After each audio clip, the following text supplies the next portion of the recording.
दोस्तों नमस्कार। आज का विषय हमारे और प्रकृति के जुड़ाव का विशेष आह्वान युवाओं से, विशेष आह्वान समाज के उन लोगों से जो इस तरह के कार्यक्रमों में, इस तरह के क्रियाकलापों में व्यस्त रहते हैं जिससे दूसरे को संदेश मिल सके। जो लोग बसों में सफर कर चुके हैं या करते हैं वो जानते हैं कि हमें ड्राइवर की सीट के पास वाली सीट लेनी है, फर्स्ट रो और सेकंड रो, जिससे कि हमें बस में झटके कम लगेंगे। यह एक सिद्ध सत्य है। जब हम ड्राइवर के पास बैठते हैं तो हमें झटके कम लगते हैं। वास्तविक जिंदगी में हम क्या करते हैं? वास्तविक जिंदगी में हम पिछले कुछ दशकों में ड्राइवर से अर्थात प्रकृति से दूर हट गए। और प्रकृति से दूर हटने का मतलब, ड्राइवर से दूर हटने का मतलब केवल एक ही है कि हमें अब झटके लग रहे हैं। वह झटके स्वास्थ्य संबंधी हैं, वह झटके सामाजिक ताने बाने के टूटने के झटके हैं, वह झटके हमारे दैनिक दिनचर्या को लेकर होने वाली बहुत सारी परेशानियों के हैं, क्योंकि हम ड्राइवर से दूर हट गए हैं। अगर हम केवल खान पीन की बात करें, अपने आहार की बात करें, हम वो सब कुछ खा रहे हैं जो हमें नहीं खाना चाहिए। हम अभक्ष्य खा रहे हैं, हम प्रकृति से दूर हैं। याद है आपको, जब दाल घर में बनती थी खुले बर्तन में, तो उसके ऊपर झाग आता था बहुत मोटा। उस झाग को धीरे से किसी छलनी से, किसी ऐसे, इधर उसको कोंचा कहते हैं, उससे उस झाग को हटा दिया जाता था। दोबारा से फिर झाग आता था, फिर हटा दिया जाता था।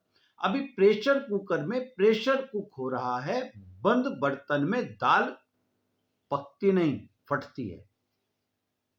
उसमें जो आने वाला झाग है पिछले 40 साल की तुलना में कई गुना जहरीला हो चुका है। उस समय जबकि पेस्टिसाइड कम यूज होते थे, उस समय जबकि केमिकल फर्टिलाइजर का प्रयोग कम होता था, उस समय तो 3 बार 4 बार झाग आ जाता था। आज उस बंद प्रेशर कुकर में जब दाल के ऊपर दबाव पड़ता है, वो पकती नहीं है, फट जाती है। बात समझने की कोशिश अगर हम करें और बच्चों को समझाएं, समय बचाना है। समय बचाना है तो ये समय क्या अस्पतालों में गुजारने के लिए, अस्पताल में लेटे रहने के लिए बचाना है? खुले बर्तन में दाल सब्जी पकाइए, एल्युमिनियम छोड़ दीजिए। हमारे बड़ों ने सब धातु बनाए, पीतल बनाया, लोहा बनाया, तांबा बनाया, कांसा बनाया, जस्ता, दुनिया में सबसे पहले जस्ता भारत में बना, एल्युमिनियम नहीं बनाया। एल्युमिनियम कार्सिनोजेनिक है। एल्युमिनियम में ऐसे तत्व हैं जो हमारे सेल्स को डिस्टर्ब करते हैं, और सेल्स के डिस्टरबेंस का नाम ही तो कैंसर है। गेहूं बेतरतीब खाए जा रहे हैं। एमपी का गेहूं है, ये उस ग्रेड का गेहूं है। गेहूं हमारी फसल नहीं है भाई। गेहूं खाने से बचिए, छोड़ने के लिए नहीं कह रहे, बचिए। गेहूं खाने से बचिए, सफेद चावल खाने से बचिए, सफेद चीनी खाने से बचिए, और देखिए परिणाम कितने अच्छे होंगे। इतने अच्छे होंगे कि आप स्वस्थ रहने लगेंगे, और एक स्वस्थ शरीर में ही स्वस्थ मन का वास होता है। हर समय स्किन एलर्जी हो रही, कभी ज्वाइंट पेन हो रहा है, कभी हार्ट की प्रॉब्लम हो रही। प्रॉब्लम क्यों हो रही है इसको तो ढूंढिए। प्रॉब्लम चीनी खाने से हो रही है, प्रॉब्लम मैदा खाने से हो रही है, प्रॉब्लम रेडीमेड फूड्स खाने से हो रही है। बस प्रॉब्लम ही प्रॉब्लम है। तो अब सॉल्यूशन ढूंढिए। जब प्रॉब्लम को अंदर रख रहे हैं तो उसका सॉल्यूशन ढूंढिए, और जिंदगी भर इसी में लगे रहिए।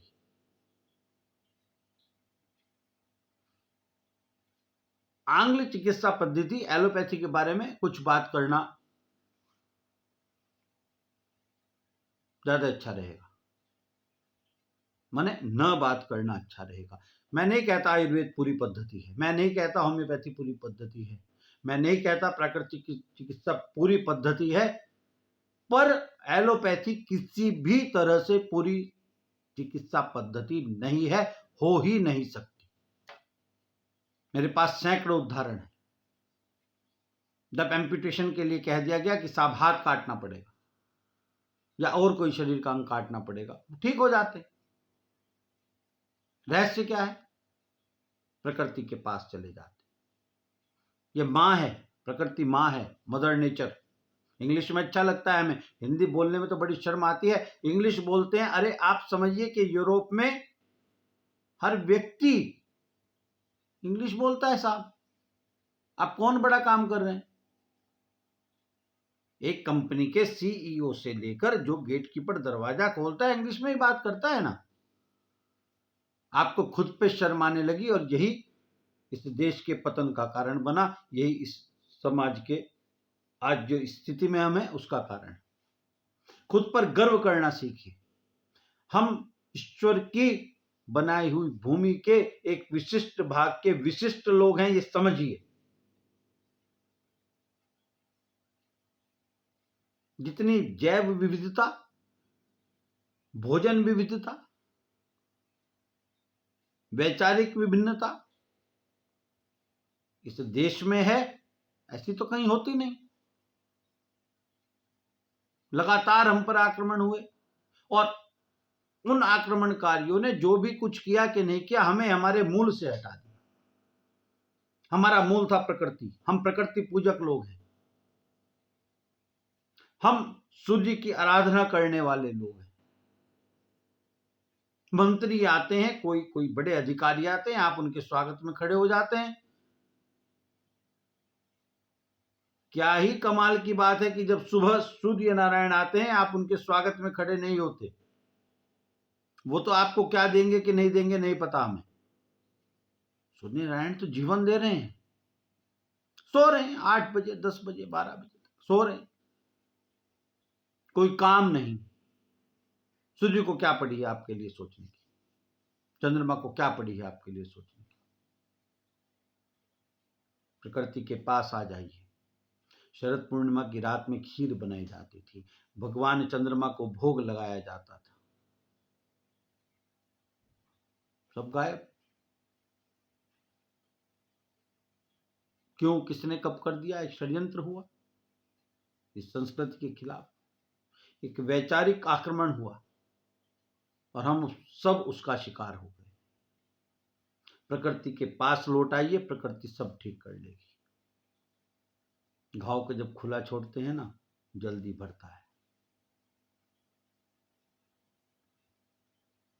मुझे नहीं पता मैं अपनी बात ठीक से कह पाया कि नहीं, पर निवेदन 2 शब्दों में जो मेरा था, है और रहेगा, प्रकृति के पास आ जाइए। मां की गोद में लेट जाइए, सब सुख मिलने लगेंगे। आर्टिफिशियल लाइफ को छोड़ दीजिए, त्याग दीजिए, इसमें आप कभी सहज स्वस्थ नहीं रह सकते। फिर दोबारा मुलाकात होगी किसी और विषय के साथ। अच्छा लगे तो शेयर कीजिएगा, इस बारे में चर्चा कीजिए। गुड़ खाइए, चीनी छोड़ दीजिए, सेंधा नमक खाइए, सफेद नमक छोड़ दीजिए,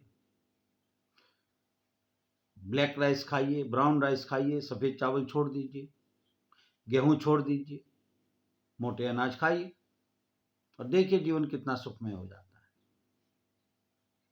आप सभी सुख, स्वास्थ्य और ईश्वर की चेतना से परिपूर्ण रहें, ऐसी मंगल कामनाएं आपके लिए, आपके शुभचिंतकों के लिए।